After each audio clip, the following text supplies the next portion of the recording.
The segment of the small SUV will double in size in about the next 10 years.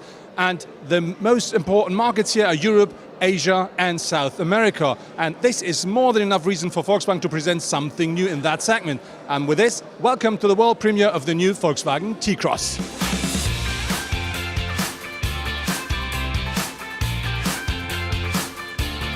The front of the Volkswagen T-Cross presents itself in the typical new Volkswagen SUV look. And so the T-Cross is about 11 centimeters higher than the current Volkswagen Polo. The narrow headlamps, optionally available in LED technology, frame the wide radiator grille. As with its brother T-Roc, the T-Cross fog lamps are framed by daytime running lights. On the side, the first prominent thing is the line on the vehicle's shoulder. In addition, the wheels, which are up to 18-inch in size, ensure a solid stand. With a length of 4,11 meters, the T-Cross is about 5.4 centimeters longer than the Volkswagen Polo. Although the T-Cross is around 12 centimeters shorter than the T-Roc, its 2.56 meters wheelbase is only 3 centimeters shorter. If you look from behind, you can very well recognize the heavily worked out shoulders. In addition, a reflective band now extends across the rear, connecting the taillights held in LED technology.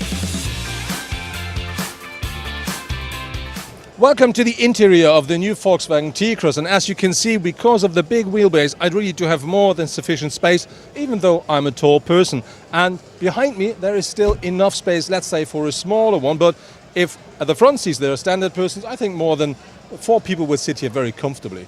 The car in here is very modern, very fresh, and one new thing is we do have an active info display, which means a full digital cockpit in the car, optionally of course. We do have an up to 8-inch touchscreen in here, and you can really individualize the car the way you want. Very important with the car is you can change the variability of the rear seats if you want. You can push this forward and backwards with up to 14 centimeters. And that really gives you the space you need, either on the boot side or in the passenger seat.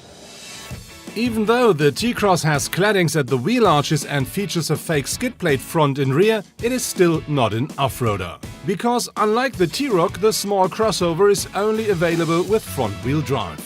The boot size of the new T-Cross is variable. That depends on the position of the rear seat bench. And so the car offers between 385 up to 455 liters with the rear seats up.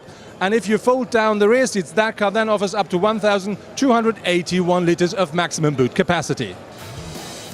The standard equipment of the Volkswagen T-Cross includes the front assist with pedestrian recognition and city emergency braking, as well as the lane departure warning system, hill start assist, the lane change assist and the parking assistant.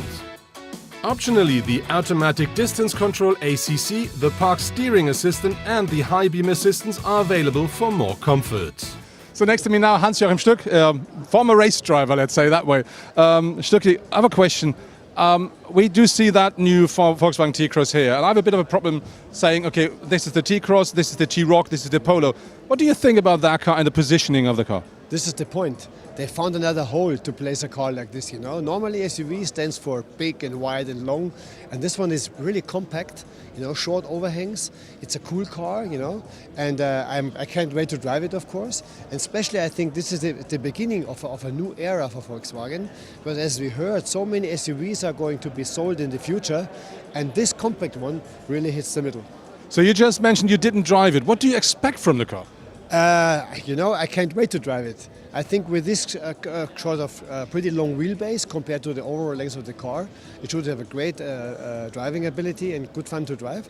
We'll see which engine we are getting in the car, but I think we'll be right on wheel, no doubt. Like its sister model, the new T-Cross will also be produced at the Spanish Volkswagen plant in Navarra. The new crossover is available in the trim levels T-Cross, Life and Style.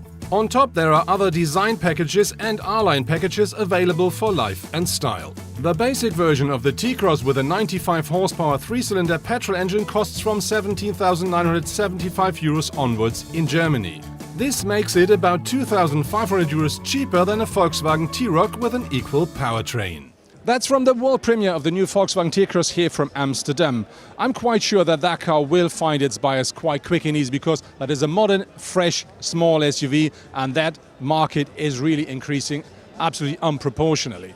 On the other hand, the question is how much of the T-Rock customers the T-Cross will appeal to, because the distance and price is very, very tiny, and you of course get a lot more of car with a T-Rock. On the other hand, another question for me is how much of the market share of the Volkswagen Polo the T-Cross will take, because maybe the T-Cross is the more modern or more fresh car. But I think these questions will be answered by the future.